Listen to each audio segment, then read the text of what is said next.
Game changer luck நேயர்கள் அனைவருக்கும் வணக்கம். நான் உங்கள் நாளை காதல் ஜோதிடர் ஈஸ்வரி, குடும்பநல சிறப்பு ஆலோசகர். சோ உங்களுக்கு என்ன இன்னைக்கு கொண்டு வந்திருக்கேன் அப்படின்னு பாத்தீங்கன்னா, ஒவ்வொருத்தரும் ஒவ்வொரு விதமான ஒரு நிலையில தான் நம்ம பிறந்திருக்கோம். நம்மளோட வினைப்பயன் எப்படா தீரும், எப்படா நம்மளோட வாழ்க்கை நல்லபடியா மாறும் அப்படின்ற அளவுக்கு தான் எல்லாருடைய எதிர்பார்ப்பு இருக்கு இல்லையா? சோ அப்படி ஒவ்வொருத்தருடைய எதிர்பார்ப்புகளுக்கு தகுந்த மாதிரியான நிலைப்பாடுகள் எப்படி நமக்கு இருக்க போகுது அப்படிங்கிறத பத்தி தான் இன்னைக்கு ஒரு விளக்கமான பதிவு.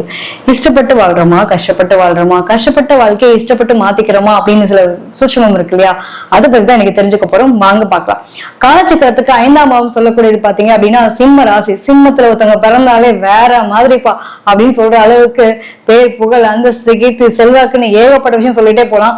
ஏன்னா நாங்க தாங்க கெத்து, நாங்க எல்லாம் நீங்க எல்லாம் ஒண்ணுமே இல்லைன்னு அப்படின்ற அளவுக்கு வாழ்க்கை வாழக்கூடிய ஒரு நபரா தான் இருப்பாங்க. என்ன காரணம் அப்படின்னு பாத்தீங்கன்னா, சூரியனுடைய ஆதிக்கத்துல பிறந்திருக்காங்க. தனித்துவமான ஒரு குணம் அப்படின்றது இல்லாம இருக்குமா? நிச்சயமா. எது வந்தாலும் பாத்துக்கலாம் அப்படின்ற ஒரு தைரியம், தன்னம்பிக்கை, தன் மீதான அலாதியான தன்னம்பிக்கை அதீதமா இருக்கக்கூடிய நபர்களே நீங்க தான் இருப்பீங்க. என்னங்க செய்யறது, எல்லாமே இருந்தாலும் அந்த தாண்ட அந்த அகந்த மட்டும் எட்டி பார்க்கும்போது நல்லா வச்சு வாங்குதுங்க எங்களை அப்படின்னு பல பேருக்கு உண்டா இல்லையா? இவங்களை பொறுத்த வரைக்கும் பாத்தீங்க அப்படின்னா ஒரு லீடர்ஷிப்லாம் இவங்களை பார்த்து கத்துக்கலாங்க. அவ்வளவு சூப்பரான ஆள். எப்படி ஒரு குடும்பமா இருக்கட்டும், வேலையா இருக்கட்டும், அடுத்தவங்களுக்கு சில பேருக்குலாம் ஒரு கடுப்பா இருக்கும். நம்ம வேலையை நம்ம வீட்டு வேலையை நம்ம ஒழுக்கமா செய்ய மாட்டோம். ஆனா அடுத்தவங்களுக்குன்னு வந்தப்போ போய் பயங்கரமா செஞ்சு கொடுத்து அவங்கள ஒரு அழகான ஒரு இடத்துல உட்கார வச்சு அழகு பார்ப்பாங்கல்ல, இதெல்லாம் யாரு அப்படின்னா சிம்மராசிக்காரங்க. ஐயராது பாடுபடக்கூடிய நபர்கள். ஒண்ணு நல்லவன் சார், நீங்க ரொம்ப நல்லா பண்றீங்க சார், சம சார் அப்படின்னு சொல்லிட்டா போதும். அந்த அளவுக்கு உழைப்பு அப்படின்றத போடக்கூடிய ஒரு நபர்கள் தான். பட் அந்த அங்கீகாரம் கிடைக்கல அப்பாற்பட்டது. ஆனா உழைப்புன்றத இறங்கிட்டாங்கன்னா, களத்துல இறங்கிட்டாங்கன்னா என்ன வந்தாலும் பரவாயில்ல பாத்துக்கலாம் அப்படிங்கிற அந்த தைரியத்தோட போராடக்கூடிய நபர்கள், முன் வச்ச கால பின் வைக்காம போராடக்கூடிய நபர்கள் தான். சோ அவ்வளவு நல்ல ஆளுதான். நமக்கு என்னங்க, என்ன மாதிரியான கர்வமனை பதிவை நம்ம கொண்டு வந்திருக்கோம். இவ்வளவு திறமை, இவ்வளவு தாட்டியம் எல்லாமே இருக்கு. என்னத்துக்குங்க பிரயோஜனம்? என்னத்த பண்ணாலும் யார்ட்டையும் எதுவும் வாங்கவும் முடியல, செய்யவும் முடியலன்ற அளவுக்கு ஒரு புலம்பல் இருக்கா இல்லையா? நிச்சயமா. மேக்சிமம் பாருங்களேன், எத்தனை பேர் சிம்ம ராசிக்காரவங்க தனக்கு இல்லாட்டியும் பரவாயில்ல, தன்னோட கௌரவம் முக்கியம், சுயமரியாதை முக்கியம், உறவுக்காரங்கிட்ட நம்மளோட என்னைக்கும் விட்டு கொடுத்துடக்கூடாது. இந்த கிட்டத்தட்ட கிழக்கு சென்னையில படம் பார்த்துருப்போம் பாத்தீங்களா? அதுல என்ன பண்ணுவாருங்க, ராதிகா மேம்காக அந்த தாய் மாமன் சீர் செய்யற மாதிரி இந்த ஒரு சம்பவத்தை எடுத்துக்கலாம். மற்றதெல்லாம் அவ்வளவு கொண்டு வர விரும்பல. எப்பவுமே அந்த ஒரு கௌரவத்தை விட்டு கொடுக்காம வாழக்கூடிய நபர்கள். தனக்கு இல்லாட்டியும் பரவாயில்ல, ஆனா செஞ்சு கொடுக்கணும். அவங்க உறவுகளுக்கு செஞ்சு கெட்டவங்க பேரையும் வாங்குவோம். எல்லா உறவும் வேணும்னு நினைப்பாங்க. அதே மாதிரி பாத்தீங்க அப்படின்னா தொழில போராட்டம் இல்லாம இருக்கவே இருக்காதுங்க. ஒன்றுக்கு மேற்பட்ட தொழில் செய்யக்கூடிய அமைப்பு இருக்கும். இவங்களோட லைஃப்ல பாத்தீங்க அப்படின்னா சுத்தி பெண்கள் அப்படின்ற ஒரு விஷயத்துல இவங்களுக்கு பெண்ணும் பணம், இது ரெண்டுமே ஒரு பெரிய ப்ரையாரிட்டி. பிரச்சனையும் அதுதான், அதுக்காக தான் இயங்குவாங்க. அதுதான் அவங்களோட வாழ்க்கையில மிகப்பெரிய துரத்தக்கூடிய விஷயமா இருக்கும். காரணம் என்ன அப்படின்னு பாத்தீங்கன்னா, 2ஆம் இடத்துல சுக்கிரன் நீச்சம்ங்களா, 12ஆம் இடத்துல யாருங்க, சந்திரனோட வீடு. இந்த அம்மா ஒய்ஃபு அந்த ஒரு பஞ்சாயத்து, இதெல்லாம் உங்களுக்கு நிறைய இருக்கும். தெரியாம பேசுறது வைக்கிறது, அது ஒரு பெரிய பஞ்சாயத்தா ஓடும். உறவுகளை விட்டு கொடுக்க கூடாது. உறவுகளுக்காக என்ன வேணா பண்ணுவாங்க. என்ன எக்ஸ்ட்ரீமுக்கானாலும் இறங்கி போய் செய்யக்கூடிய நபர் தான். ஆனா என்ன போய் கிடைக்கும்? ஒண்ணுமே பெருசா சொல்லிக்கிற மாதிரி இருக்கு. உறவுகளால கஷ்டம். இப்ப குழந்தை சார்ந்த விஷயங்கள்ல கண்டிப்பா இவங்களுக்கு ஒரு பஞ்சாயத்து இருக்கும், ஒரு கவலை இருக்கும், ஒரு கஷ்டம் இருக்கும். சொந்த விட்டு வெளியில வந்திருப்பாங்க. நிறைய வாழ்க்கையில அடுத்தவங்களை அண்டி பிழைக்கக்கூடிய ஒரு அமைப்புன்றது ஆரம்ப காலங்களா. அதாவது அடுத்தவங்க மீன்ஸ் எப்படின்னா, அம்மா அப்பா இருப்பாங்க, பெருசா அவங்களோட கனெக்டட் இருக்க முடியாது. ஏதோ ஒரு வகையில இவங்க வெளியில உறவுக்காரங்க வீட்டை தங்க வேண்டிய ஒரு சூழ்நிலைகள் அமையலாம். படிக்கிறதுக்காகவோ வேலைக்காகவோ இந்த மாதிரி யாராவது கனெக்டிவிட்டில இருக்கா. அப்படி இல்லை அப்படின்ற பட்சத்துல பாத்தீங்கன்னா, சில பேருக்கு இந்த ஏதோ ஒரு இடத்துல அவங்களுடைய தொழில் ரீதியா அதுக்காக வெளியில போய் தங்க வேண்டிய ஒரு அமைப்பு அப்படின்றது டெஃபினட்டா வந்திருக்கும். சொந்த விட்டு வெளில பழக்கமா அவங்களோட வாழ்க்கை வளர்ச்சின்றது இருந்திருக்குங்க. ஒப்பனா சொல்லணும் அப்படின்னா, நம்பிக்கை துரோகத்தை பார்த்திருப்பாங்க. நிறைய அனுபவம், வயதுக்கு மீறின பக்குவம், வயதுக்கு மீறின வாழ்க்கையில அனுபவங்கள்ன்றத அனுபவிச்சிருக்கக்கூடியவங்க கண்டிப்பா சிம்மமா தான் இருக்கு. இவங்களை பொறுத்த வரைக்கும் பாத்தீங்க அப்படின்னா, எடுத்தோம் கவுத்தோம் எதுலையுமே பொறுமை நிதானம் இருக்காம அதிகம் வேகமா அந்த கௌரவத்துக்காகவே நிறைய மெனக்கிறது. அந்த கௌரவத்துக்காக எந்த இழப்பும் இழக்கலாம், எது மஸ்ட், எது தேவையில்லாத விஷயம்ன்றது கூட தெரியாத அளவுக்கு எக்ஸ்ட்ரீமா போய் மாட்டிக்கக்கூடிய நபர்களும் இவங்கதான் இருப்பாங்க. சீரிப்பாயன் சிங்கம் சொல்லி கூட ஒரு வார்த்தை சொல்லலாம். கிட்டத்தட்ட எப்ப சீருவாங்க, எப்ப சிங்கம் சிம்பிளா இருக்க போதும் தெரியவே இருக்காது. சிம்பிளா என்னைக்கா சிங்கம் பாத்துருக்கோமா? நான் தான் அந்த காட்டுக்கு நான் தான் ராஜா அப்படின்றத உறுதிப்படுத்திட்டே இருக்குமா இல்லையா? சோ இவங்களை பொறுத்த வரைக்கும் என்னன்னா, தம்மட்டம் மட்டும் ஆகவே ஆகாது, தான்ற தலைகணம் ஆகவே ஆகாது. என்னைக்கு ஒருத்தன் தலைகணத்துல தனக்கு எல்லாரும் அடிப்பணினுன்ற எண்ணத்தை இவங்க என்னைக்கு மேலவங்கிறாங்களோ அன்னைக்கு கர்மா வச்சு செய்யும். நிறைய பேருக்கு பாத்தீங்க அப்படின்னா, திருமண வாழ்க்கைங்கிறது ஒரு மிகப்பெரிய போராட்டம். திருமண வாழ்க்கையில வாழ்க்கை துணையோட இவங்களோட எதிர்பார்ப்புகள், அதாவது இவங்க இப்படிதான் இருக்கும்னு எதிர்பார்ப்பாங்க. அப்படியே ஆப்போசிட்டா எக்ஸாம்பிள் அவர் சொல்லணும் அப்படின்னா, ஒரு படம் கூட பார்த்திருப்போம். விசால் விஷ்ணு சார் நடிச்சிருப்பாரு. எனக்கு படிக்காத பிள்ளை வேணும், அந்த பிள்ளை ரொம்ப அடக்கொடக்கமா இருக்கணும், அப்படின்ற அளவுக்கு ரூல்ஸ் போடுவாங்க. கடைசியில பாத்தீங்க அப்படின்னா அந்த கராத்தே எல்லாம் பண்ணிட்டு லட்சுமி மேம் வந்து பயங்கரமா ஒரு இன்சிடென்ட் நடக்கும்போது ஹஸ்பண்ட்காக பின்னாடி வந்து பயங்கரமா ஒரு போர்க்காம நிக்கிற மாதிரிதான். ஸோ இவங்களுடைய வாழ்க்கையில வந்து எது வேணும்னு நினைக்கிறாங்களோ அதை விட வேணான்ற விஷயங்கள் இருக்குல்ல, அதான் ப்ரையாரிட்டியா இருக்க மாதிரியான அமைப்பு இருக்கும். ஸோ வாழ்க்கை துணை கூட விட்டு கொடுத்து இவங்களோட கருத்து வேறுபாடுகள் விட்டு கொடுத்து போறது அப்படின்னு இருந்துச்சுன்னா சூப்பரா இருக்கும். மேக்சிமம் இவங்களுக்கும் அவங்களுக்கும் நிறைய கருத்து வேறுபாடுகள் அப்படின்றது டிஃபரன்ஸ் வர்றதுக்கான வாய்ப்புகள் இருக்கும். குடும்ப வாழ்க்கையில ஒரு பெரிய போராட்டத்தை சந்திக்காத சிம்மம் கிடையவே கிடையாது. சிங்கம் வந்து சிங்களா தாங்க இருக்க முடியுன்ற அளவுக்கான சூழ்நிலையை உருவாக்கி வச்சு பலமா இருக்கும். எப்போ அப்படின்னா ஆஃப்டர் மேரேஜ் அப்படின்ற மாதிரி. சில பேருக்கு வந்து ஒய்ஃப் நல்லா இருக்கும், நல்லபடியா செட் ஆயிடுவாங்க, ஓகேவா இருக்கு அப்படின்னா ஒன்னும் குழந்தை இல்லாம குழந்தைக்காக கவலைப்படுறது, குழந்தைகளுக்காக கஷ்டப்படுறது, இப்போ வாழ்க்கை ஃபுல்லா அதுக்காகவே அப்படின்ற மாதிரியான ஒரு அமைப்பு அப்படின்றது டெஃபினட்டா இருந்தே தீரும். இவங்க எல்லாம் என்ன பண்ணுவாங்க தெரியுங்களா, நம்ம நல்ல படிப்பு சார்ந்த விஷயத்த பத்தின ஏக்கம் கவலை உங்களுக்கு இருந்துட்டே. படிப்புன்றது வாழ்க்கையில எவ்வளவு முக்கியம், எவ்வளவு வந்து அப்படின்றது மாதிரி அட்வைஸ், ஃப்ரீ அட்வைஸ்ன்னு வாங்கல்ல, கேட்காமே அட்வைஸ் பண்ணிட்டே இருப்பாங்க. இவங்களை பார்த்தாலே எல்லாம் தெரிச்சு வருவாங்க, அந்த மாதிரி வச்சுக்கலாம். கிட்டத்தட்ட ரொம்ப வந்து இவங்களோட அனுபவ பாடங்களை மத்தவங்களுக்கு ஒரு பாடமா இருக்கட்டும் அப்படின்ற மாதிரி சொல்றதுக்கு முயற்சி எடுப்பாங்க. அதனால இவங்களை பார்த்தா அப்பா சாமி அப்படின்ற அளவுக்கு ஒரு மாதிரி கடுப்பாகும் அப்படின்ற மாதிரி நிறைய பேருக்கு அமையக்கூடிய நிலை உண்டு. நிறைய பேர் நான் பார்த்திருக்கேங்க, சிம்மத்துல வந்தவங்க பாத்தீங்க அப்படின்னா அவங்களோட வார்த்தையை கண்ட்ரோல் பண்ணி உட்கார வைக்கணும் அப்படின்ற மாதிரி. இன்னொன்னு வந்து இந்த அழிஞ்சு போன டேப்பர் கார்டு மாதிரி முடிஞ்சு போன விஷயத்த எல்லாத்தையும் திருப்பி திருப்பி திருப்பி ரிவைண்ட் பண்ணி தன்னோட வாழ்க்கையில சொல்லி பார்த்து அதெல்லாம் அனுபவமா வரலாறா நினைச்சுக்குவாங்க.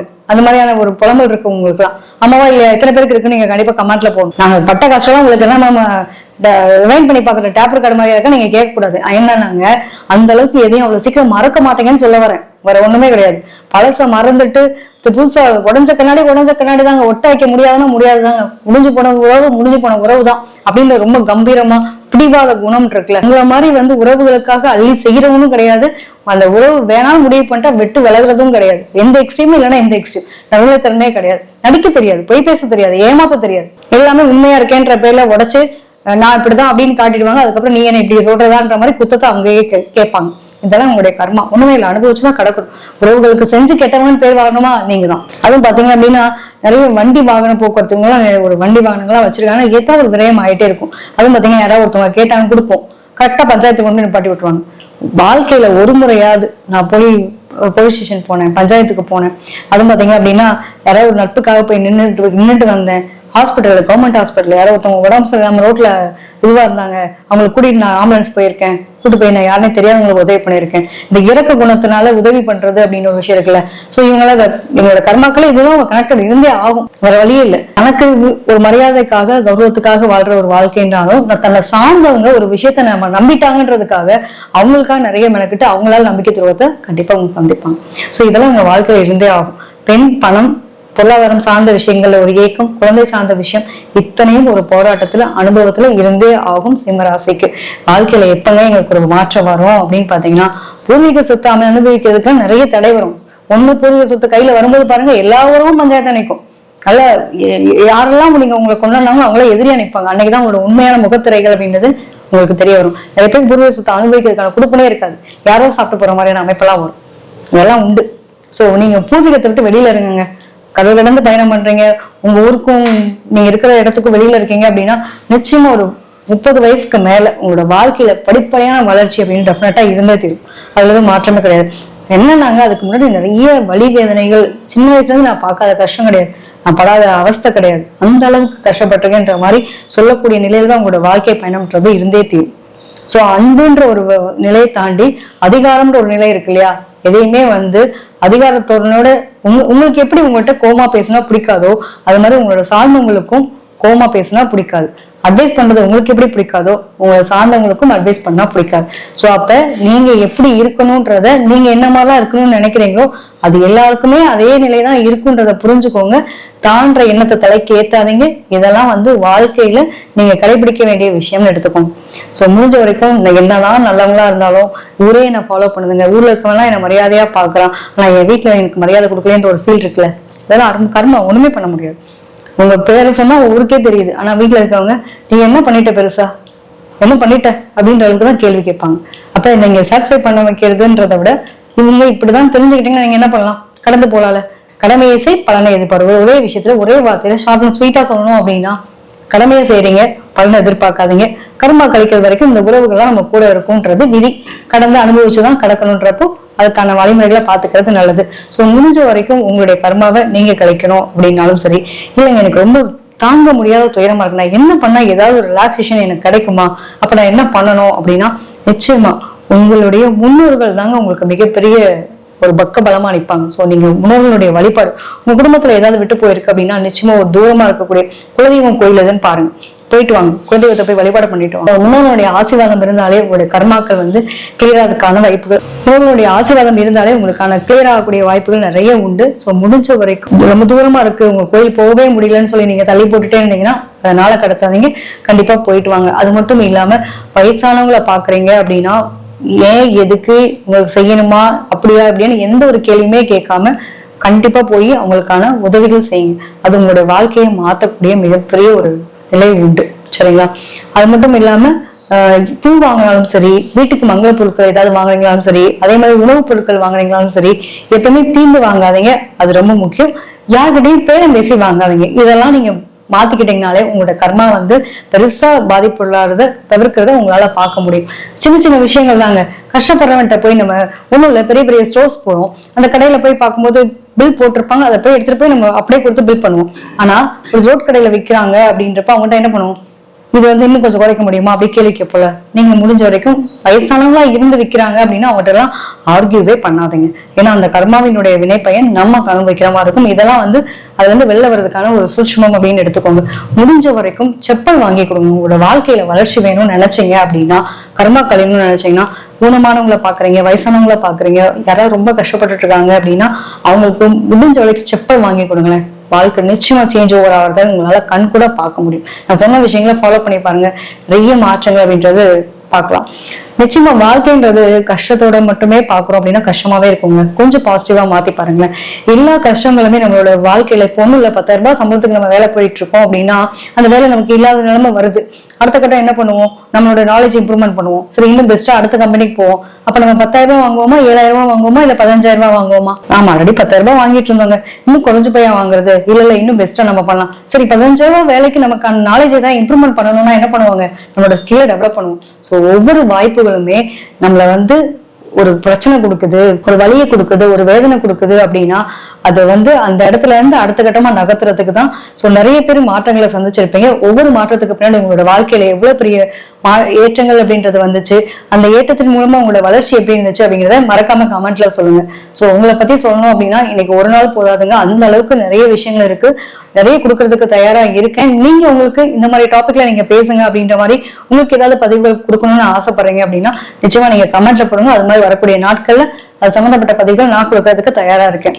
சோ இது மட்டும் இல்லாம உங்களுக்கான விஷயங்கள்ல, அதாவது தனிப்பட்ட முறையில எனக்கான ஜாதகம் பார்க்கணுங்க, என்னோட வாழ்க்கையில என்ன மாதிரி சேஞ்ச் பண்ணணும், என்னோட வேலை சம்பந்தப்பட்ட விஷயமா இருக்கட்டும், தொழில், அதே மாதிரி குடும்பமா இருக்கட்டும், ஏதாவது பிரச்சனைகள் இருக்கு, இதெல்லாம் நான் எப்படி எனக்கான சொல்யூஷன்ஸ் வேணும் அப்படின்ற மாதிரி நீங்க என்கிட்ட ஜாதகம் பார்க்கணும்னு நினைச்சீங்கன்னா கீழ்கண்ட நம்பருக்கு தொடர்பு கொள்ளுங்க. நன்றி, வணக்கம்.